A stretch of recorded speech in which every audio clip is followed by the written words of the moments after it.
What's up, guys? Brett Appley here with DailyFanMMA.com, back with another UFC Quick Picks on the Mayo Media Network. We have UFC 296 this weekend. Leon Edwards versus Colby Covington in the main event, down to 12 fights, unfortunately, but it's still a really good card. A lot of fun fights, big prices on DraftKings. As usual, I'm going to give you my favorite cash game play, tournament play, salary play, and a matchup I like from a DraftKings perspective. Before I do, please subscribe to the channel, like the video, and why don't you let me know who's coming home with the belts this weekend. 2 title fights on the line: Edwards versus Covington, Pantoja versus Royval. Who's going to be champion at the end of the night? Always curious to hear your thoughts. All right, let's get into the cash game play this week. It is going to be Colby Covington at 8K.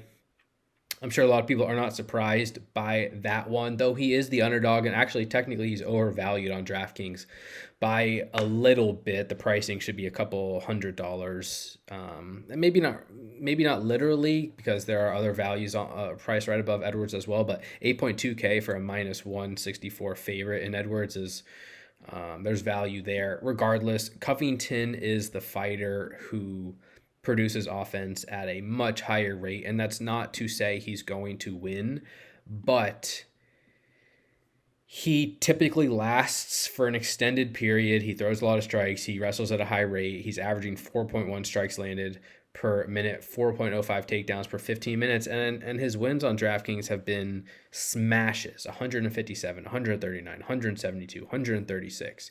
Even in losses, he's scoring 49, 57. That's not terrible, and you can play Edwards with him if you want in cash. I just think Covington is the side of the two who's going to pursue the takedown. Much higher floor and ceiling combination because of it. He also attempts strikes at a high rate, 25 minutes to work with, good price tag. I like Covington in cash games this weekend. Next up, we have my tournament play of the week. I'm going to take a chance on Martin Buday at 8.4K. Truthfully, it is a matchup that I like, and I will be targeting quite heavily. One of the earlier fights on this slate, potentially the opener after Brown versus Salikov was canceled. It's a semi-low level heavyweight fight between Buday and Gaziev, minus 200 to end inside the distance, and that's really the important thing here. It's a fight that is likely to end inside the distance.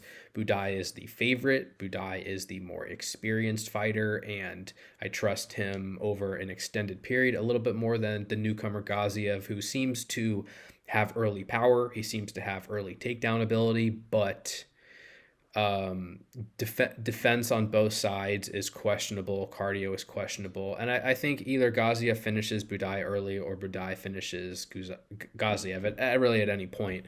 A matchup that I do like on both sides, but my preferred play is Buday plus 155 to win inside the distance. I don't think he's going to be that popular.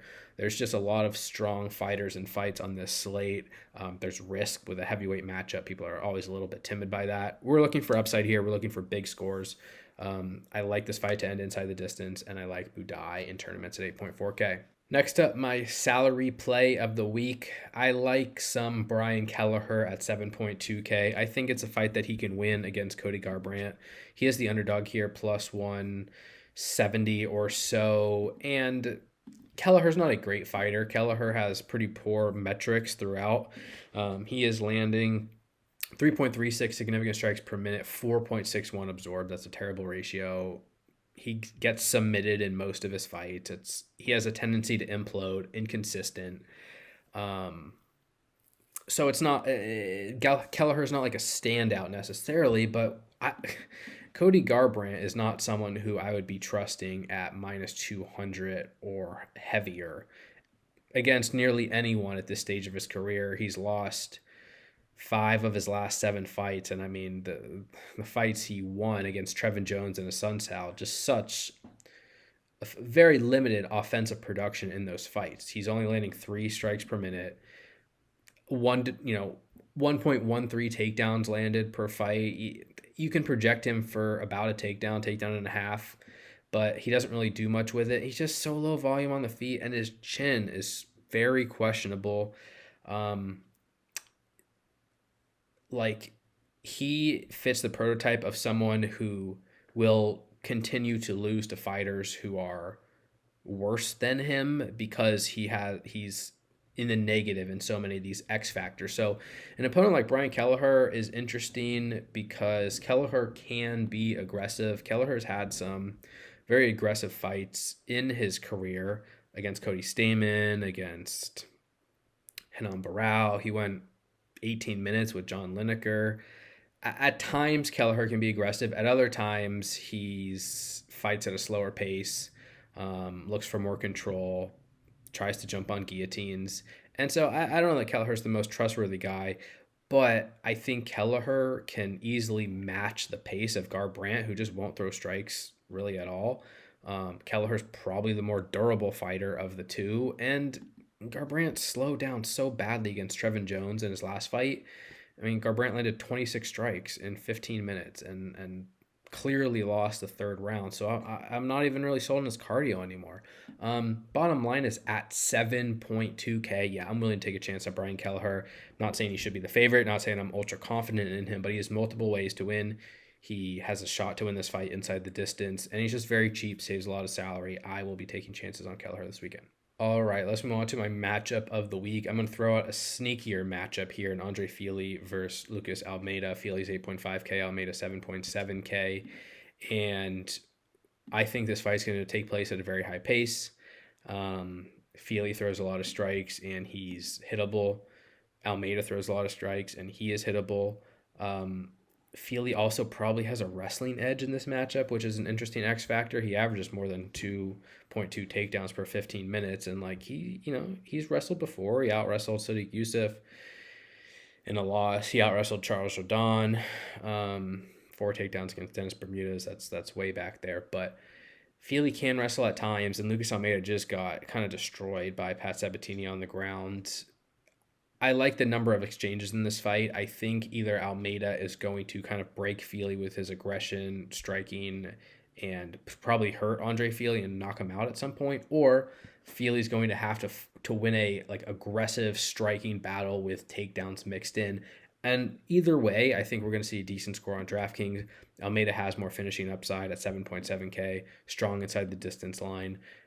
Fili will be the sneakier target.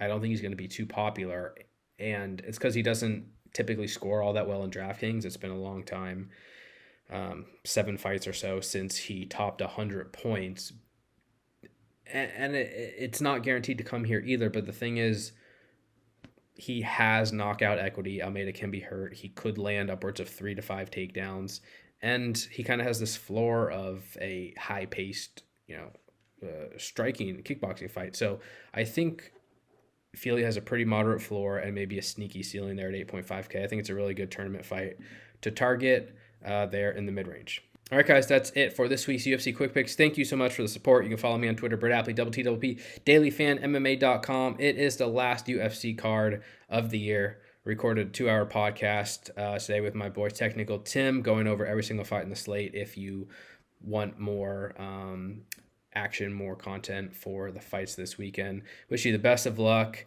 Thank you for the support all year. Have a happy holiday, and I'll talk to you again soon.